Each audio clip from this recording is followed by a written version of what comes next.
A string of overnight vehicle break-ins that happened in a single night over the weekend were likely all connected. According to the Dane County Sheriff's Office, 7 people reported having their vehicles broken into. The first call came around 9:30 Saturday night from someone on Cottontail Trail in Madison, with the rest of the reports coming that night or the next morning.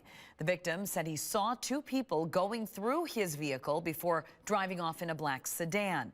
The Sheriff's Office wants to remind you not to leave any valuables in your car and to be sure you lock it. If you have information or possible security camera footage, you can call the tip line at that number on your screen, 284-6900.